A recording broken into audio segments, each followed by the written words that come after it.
कशा प्रकारे प्रवासन सुरू तुमचं? गावोगावी अशा आमच्या भगिनी जो आता उद्योग करून दिलेला घ्या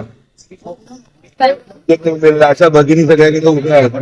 ते जाल तिथे आमची भगिनी तिथे ज्या घरात जाल तिथे जिजाऊचा रुग्ण भेटतो जो जिजाऊच्या मार्फत बरा झालेला असतो. तिथे ज्या गावात जाल तिथला विद्यार्थी भेटतो तो जिजाऊच्या शाळेमध्ये शिकलेला असतो, लायब्ररीतून अधिकारी झालेला असतो. त्यामुळे प्रचाराचा दुराचा एकदम चांगला आहे. ज्या गावोगावी आमच्या भगिनींना उद्या शिक्षण देऊन मेहंदी क्लासेस युट्यूबला त्याचे स्वयं क्लासेस उभ्या केलेले आहेत, त्यांना गाडी देऊन तिला उभं केलेलं आहे. अशा सर्व प्रकारे ही निवडणूक निलेश सांबरेची नाही झाली तर ही निवडणूक माझ्या सगळ्या मतदारांची आणि त्यांनी हातात घेतली.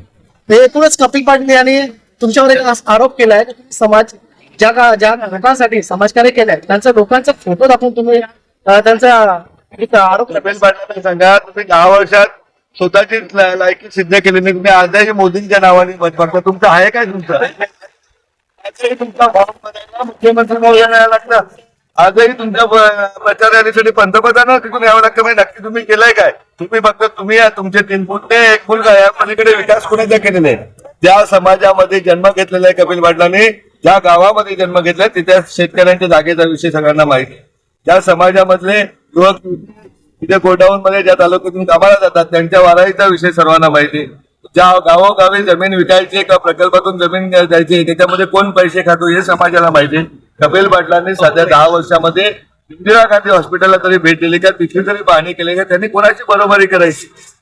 ज्या व्यक्तीने स्वतःच्या खर्चातून 130 खाटाचं रुग्णालय बांधलंय, ते 8 सीबीएसई शाळा मधल्या 45 वाचनालय काही 33 पोलीस अकॅडमी 8,000 विद्यार्थ्यांना नोकऱ्या केल्या आणि 40 लाख समाज बांधवांना आरोग्य सुविधा केल्या. त्यांच्याबद्दल बोलण्याची कपिल पाटलांची आहे का?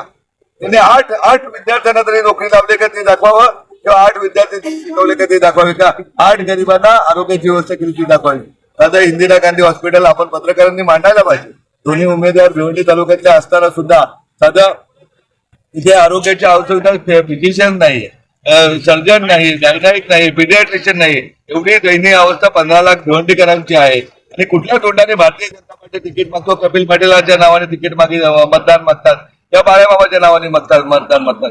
दोन्ही माझा 100% आरोप आहे की राष्ट्रवादी काँग्रेस पक्षाचे शरद पवारांचा जन्म घेतलेला कपिल पाटील आहेत आणि दुसरा दत्तक आहे बाळाबाबा. दोन्ही पण करप्टेड माणसं आहेत. ते पंतप्रधान बोलले होते मध्य प्रदेशमध्ये की नॅशनल करप्ट पार्टी, त्याची 2 जिवंत उदाहरणं आहेत. दोघांनी समाजासाठी काय काम केलं ते मतदारांनी जाब विचारला पाहिजे.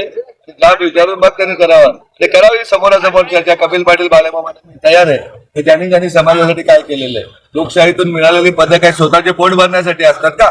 10 मशीन पैसे मोजायला लावल्या म्हणजे आपण मोठा झालो का? मोठा जो आपल्या बरोबर समाजाला मोठं घेऊन जातो. आज सांगू शकतो काय जीवाभावाचे आहेत का? परंतु जीवाभावा पलीकडचं नातं आमच्या. हा तुमचा भाऊ खासदार झाला म्हणजे माझ्या भगिनी खासदार झाला. तसं छत्रपती शिवाजी महाराजांच्या काळात सांगितलं तर शेतकऱ्याच्या देठाला हात लागणार नाही, तशा माझ्या कुठल्याही भगिनींच्या 1 स्क्वेअर फूट जागेला पण हात लागणार नाही.